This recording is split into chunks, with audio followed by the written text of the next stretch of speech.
चक जुमरा PTI workers की गिरफ्तारियां शुरू। पीटीआई रहनुमा लुकमान चौधरी के घर छापा, पुलिस इनके 10 साल बेटे को गिरफ्तार करके ले गई। लुकमान चौधरी ने राणा सनाउल्लाह को वाकया का जिम्मेदार करार दे दिया। सीसीटीवी फुटेज में ब्लैक शर्ट में मलबूस बच्चे को पुलिस हिरासत में देखा जा सकता है। चक जुमरा पीटीआई वर्कर्स का कहना है कि ऐसे होच्छेद कंडों से हुकूमत हमारा मोराल डाउन नहीं कर सकती। वर्कर्स ने मजीद कहा कि इन इंतकामी कार्रवाइयों पर मुनर्रफ अरकान को खुश होने की जरूरत नहीं, वक्त आने पर हम वोट की सूरत में भरपूर जवाब देंगे। मुनर्रफ अरकान किसी भी पार्टी में चले जाएं, अवाम इनको पहचानते हैं।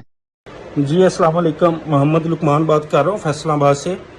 तो मेरे घर में रेड किया है पुलिस ने, तो मेरा 10 साल बेटा उठा के लेके गए हैं। राणा सनाउल्लाह शर्म कर, तुम्हारा घर भी इधर ही है, तुम्हारे बीवी बच्चे भी इधर ही हैं, तुम्हारी भी एक दिन बारी आनी है और तुम मेरे घर से इतना दूर नहीं हो। राणा सनाउल्लाह, जुमरे वाले हम छोड़ते नहीं है। मेरा 10 साल बेटा उठा के लेके गए हैं। शर्म कर राणा सनाउल्लाह, शर्म कर, अभी भी टाइम है, शर्म कर।